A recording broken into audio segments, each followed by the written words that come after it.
everyone, I'm back and it's time to get steamy. This week has an awesome mix of games, genre-wise, that I had to play. They weren't all sports games, so that was a great change from last week. There was one sports game and it was terrible, probably the worst game I played this week. But there was some good games that I played too, so maybe one good game, but the rest were kind of what I would expect to play. So let's see how they are. Ringies is a match 3 puzzle game. Now, if you're not familiar with match 3, it just means what you would think. You match 3 things of the same color and eliminate it from the board. On the bottom here, you can see there's numbers next to dots, and that's how many of each of the colors you need to get rid of. You need to get rid of 15 of each in this level, and that's not too hard. You got a timer on the left, and if you get done with lots of time, that means you'll have lots of money to spend in their in-game store thingy that lets you buy abilities and upgrades. It's kind of a unique mechanic, this Ringies thing. I have played other match 3s with similar type styles, but they got a lot of different shaped boards you can play. Some of them are real easy, but others they really ramp it up. On this level you had a lot of red dots to get rid of, which kind of made it a lot tougher. You can see in the bottom left I have some abilities, and there's also some ability circles on the board. The bombs blow up a nice big portion, and the little plus one will give you extra juice to use your powers. Lightning bolts take out a large portion. Here you can see the store. You can buy abilities or even upgrade the ones you have. There's also some bonus levels which I found really boring. There was a classic memory one where you just flip over cards, and I think they only had 8 different cards to match. It was real easy. And this one you just click on the little ringy guys, and if you hit them while they're falling you get even more points, but it was all kind of bleh. Hotel is a point and click adventure game where you point and click your way through a story. You start off on a beach where you're on vacation. Apparently you're a New York detective, but your boss calls and says you need to go to France. So this game has this awesome hint feature where you use it and it shows you everything you're supposed to look at or use. All the items that you use are kind of a little bit obvious. You either use them almost immediately or you kind of backtrack a bit to where you've been and use them on something extremely obvious. Like here, I use my wire to do this very hard task of getting this key. Well, that wasn't easy. Here's another puzzle. I thought it was going to be a lot harder than it was. I remember some kind of portable game back when I was a kid where you'd hit one light and it'd turn other lights off, but this was not that hard. Your inventory is apparently some crazy hammer space because I was able to fit this forklift and comfortably walk around. This is extremely scary. Oh my gosh, look at this guy standing here in this shiny cloak dealy in front of these wine casks. Oh my gosh, he saw me and he's got flashlight eyes. Oh my god, he's got no clip. That fucker's got no clip, he's cheating. The best part about this game is if you've been somewhere already, you can just double click and it'll kinda warp you so you don't have to watch her walking, which is great.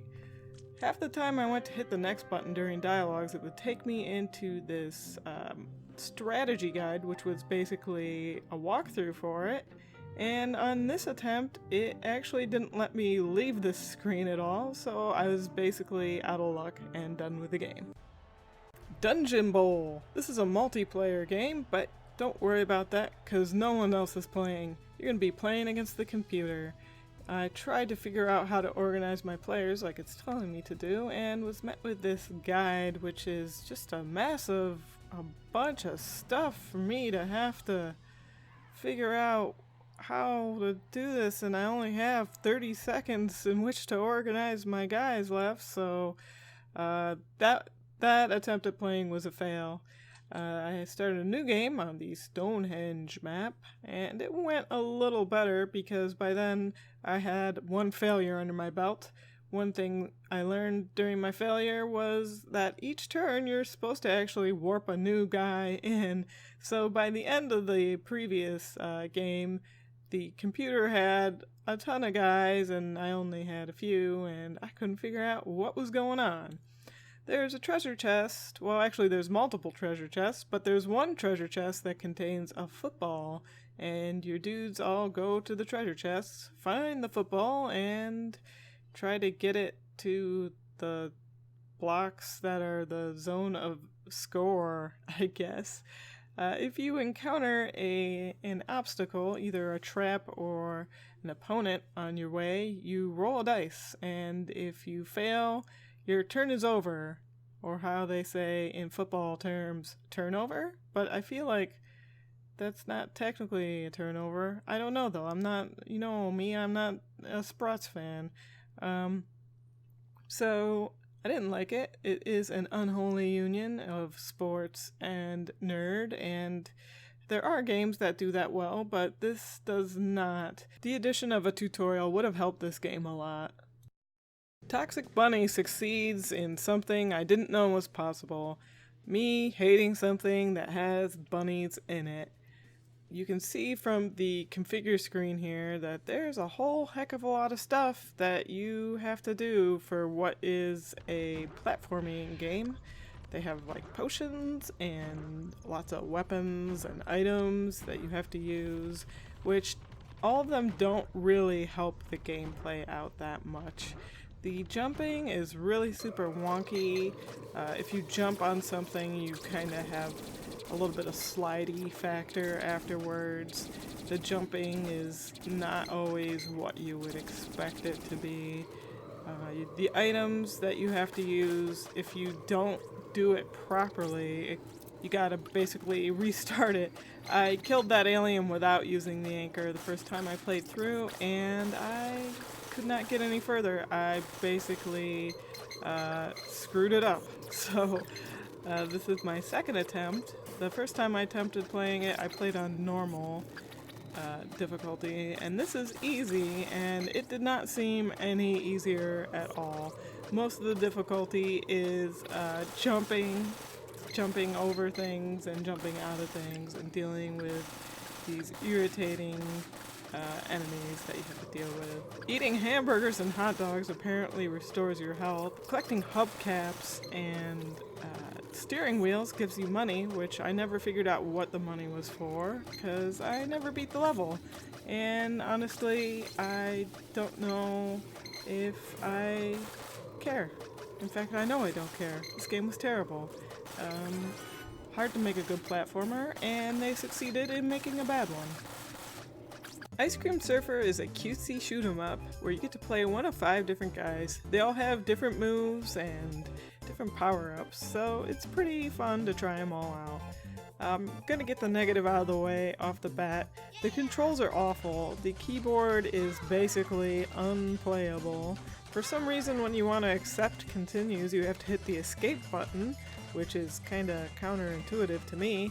I ended up trying my Xbox controller, which was kind of playable, but every time I wanted to fire my weapon, I had to tap the button instead of doing what I usually like doing in shoot 'em ups, which is just holding down and firing.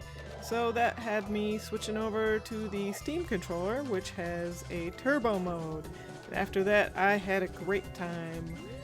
It made it genuinely 1000% better to play because when I'm playing a shoot 'em up, I want to fire continuously.